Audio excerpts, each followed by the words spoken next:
नमस्कार दोस्तों, आप सभी का स्वागत है आपके अपने channel investors and wealth creation में। मैं RBJ, आप सभी का वेलकम है। आशा करता हूँ आप सभी अच्छे होंगे।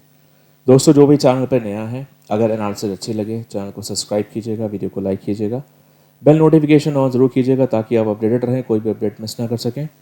जो भी एनालिसिस आप सबसे शेयर करने जा रहा हूँ, किसी को भी कोई पर्सनल ट्रेडिंग की एडवाइस नहीं है। सो डिसीजन आपको लेना है हमेशा की तरह, आपको क्या करना है क्या नहीं करना है। बाकी के एनालिसिस शुरू करने से पहले सबसे पहले जो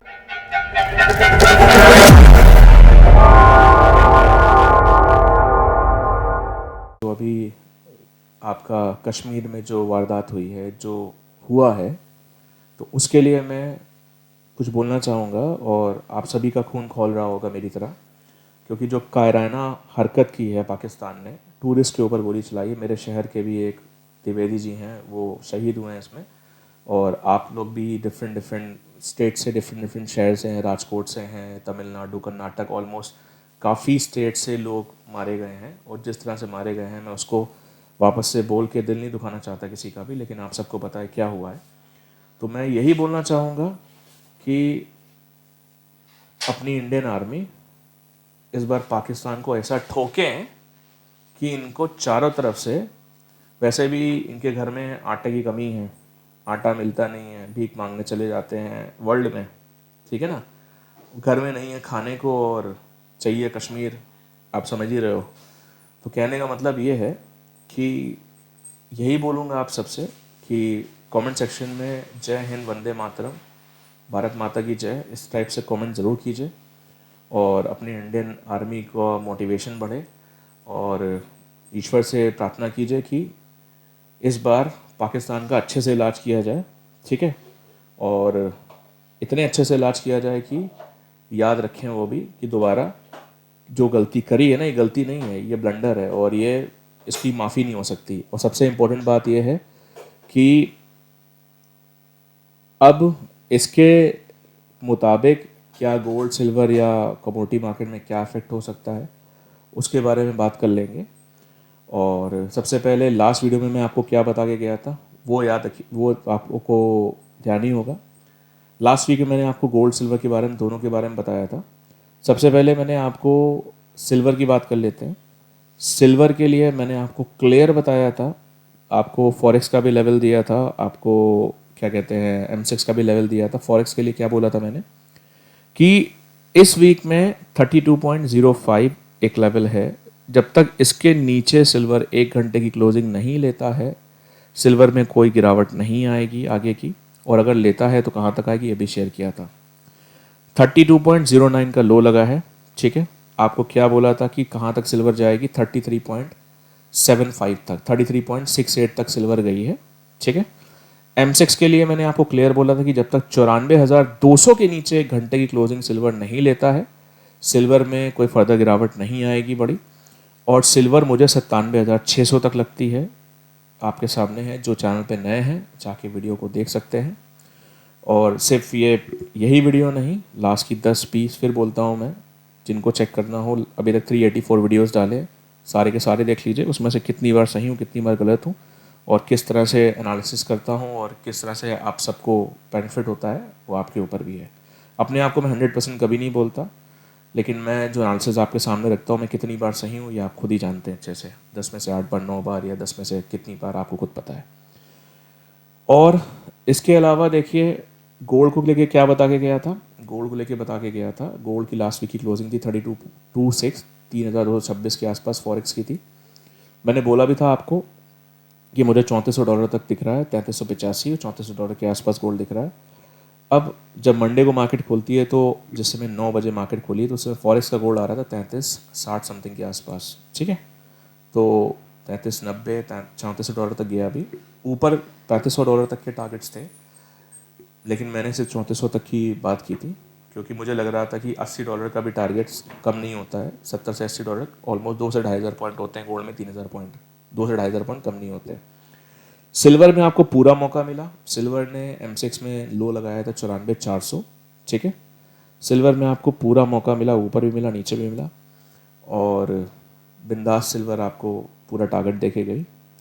और फिलहाल M6 में मुझे M6 का लेवल नहीं याद है मैंने क्या शेयर किया था, वो आप जो सब्सक्राइबर्स हैं, आप जो वीडियो देखते हैं आपको पता ही होगा। फॉरेक्स का मुझे याद था, अब मैं पुरानी वीडियो जाके देखूँ लास्ट वीक की तो मुझे याद नहीं, तब चार्ट के हिसाब से जो लेवल्स होते हैं मैं वो शेयर कर देता हूँ। ठीक है दोस्तों, अभी के लिए आगे के लिए क्या सिनेरियो लग रहा है उसके बारे में डिस्कशन करने जा रहे हैं, और कुछ डीप में आप लोग को आगे के डिस्कशन करना चाहूँगा, ज़रा ध्यान से देखिएगा। कई लोग इस समय मार्केट में बोल रहे हैं कि, जो मुझे सुनने में आया, 1,10,000 1,30,000 गोल्ड जाने वाला है, जो भी है। तो उसके पहले मैं आपको कुछ दिखा देना चाहता हूँ, चलिए दिखाता हूँ। देखिए, अपना जो कारगिल की लड़ाई है आप सबको याद हो, आई थिंक 3 मई 1999 है, मेरे ख्याल से वो दिन शायद कोई भूल नहीं सकता, मैं तो नहीं भूला हूँ, शायद आप, अगर आपको ना याद हो तो। उस समय कमोडिटी जो अपना था इंडिया वाला, वो नहीं था, वो आया है 2003 में, जो मल्टी कमोडिटी एक्सचेंज जिसको हम M6 बोलते हैं। लेकिन आपका फॉरेक्स का था, फॉरेक्स मार्केट थी। तो चलिए सबसे पहले फॉरेक्स मार्केट के हिसाब से हम मंथ का चार्ट खोल लेते हैं। तो मंथ के चार्ट पे आपको चीज़ें क्लियर हो जाएंगी कि उस समय जो 99 के टाइम पे क्या हुआ था, वॉर के दौरान भी मार्केट ऊपर गई है कि नीचे गई है, उसके बारे में डिस्कशन करते हैं। तो वो डेट थी 3 मई से लेकर आई थिंक जुलाई तक लड़ाई चली है कारगिल वाली। ठीक है, तो चलिए मैं 3 मई, ये रहा 99 का चार्ट। ठीक है, और आप देख सकते हैं उस समय जो हाई था गोल्ड का वो था 290 और लो लगा 267। तो अगले 2.5 से 3 महीने मार्केट गिरी है। ध्यान दीजिएगा, जो इस तरह का वीडियो मैं आपको ये बना के दिखा रहा हूँ, अभी शायद हो सकता है इस वीडियो बनाने के बाद और भी लोग कॉपी कर ले, जैसे मेरे लेवल्स कॉपी कर ही लेते हैं बाकी बहुत सारे चैनल्स पे, नाम नहीं लूँगा, आप सब लोग खुद ही जानते होंगे, मुझे बोलने की ज़रूरत नहीं है। तो हो सकता है इस तरह की वीडियोस भी निकल के आ जाए। तो देख लीजिए आप कि ये 3 मई 99 नीचे की तरफ यहाँ पे देखिएगा, इस टाइप के, जहाँ मैं कर्सर दिखा रहा हूँ, मैंने टच किया है तो 3 मई 99 से ही मार्केट चालू हुई थी, और यहाँ से 290 का हाई था, और जो लो लगा है अगले 3 महीने में वो लगा है 252। तो 290 के हिसाब से 252 का लो लगा, मतलब ऑलमोस्ट $40 टूटा। तो $40 मतलब हो गया करीबन 15% की गिरावट। तो अभी के गोल्ड के हिसाब से देखिए, मैं ये नहीं कहूँगा कि मार्केट गिरने वाली है या वो होने वाली है। तो चार्ट के हिसाब से जो, मैं सिंपल सी बात है, जो भी होने वाला होता है चार्ट बताता है।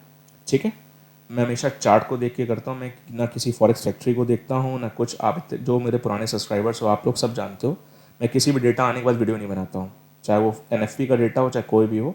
बस एक ही डेटा इंपॉर्टेंट मानता हूँ, जो आपका हर 1.5 महीने में होता है, FOMC का। ठीक है, तो सुनिएगा सबकी, बाकी फिर बोलूँगा, जिनको सीखना है सीखिए, जो लॉसेस कर करके थक गए हैं। और सिर्फ मैं किसी हफ्ते के एनालिसिस के बल पे आपसे नहीं बोलता हूँ कि आप सीखिए। अगर आपको लगता है, मेरी लास्ट के 6 महीने की वीडियोस उठाइए, अगर आपको लगता है दम है मेरे एनालिसिस में तो आप सीखिए। बाकी स्टूडेंट्स के फीडबैक वीडियोस ही पड़े हुए हैं प्लेलिस्ट में, आप जाके चेक कर सकते हैं चैनल पे, और जिन्होंने नहीं देखा देख भी सकते हैं। और बाकी आप लोग, आपके सामने सारी एनालिसिस आपके सामने है अभी तक की जो बताई है, जिनको सीखना हो कॉन्टैक्ट कर सकते हैं। और इस तरह का मूव चल रहा है मार्केट में 200-2,500 पॉइंट का एक दिन में, बचना कैसे है, कैसे सर्वाइव करना है, आप इसमें समझ सकते हैं, और अच्छे से मार्केट में सर्वाइव करके अर्न भी कर सकते हैं।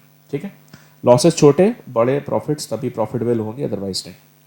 चलिए अभी देखिए, मैं सबसे पहले गोल्ड पे मुझे क्लियर इंडिकेशंस लग रहे हैं, वो मैं आपको बोल रहा हूँ। जिस तरह की गोल्ड ने फॉरेक्स पे क्लोजिंग दी है, जिस तरह की गोल्ड में फॉरेक्स ने क्लोजिंग दी है, उस हिसाब से मुझे लगता है कि जब तक फॉरेक्स का गोल्ड 3,258 3,258 के नीचे एक घंटे की क्लोजिंग नहीं लेता, ध्यान दीजिएगा, 3,258 के नीचे की एक घंटे क्लोजिंग आती है, तब वापस से हमें ऐसा देखने को मिल सकता है कि 3,270 3,280 तक आके मार्केट वहाँ से रिडक्शन ले।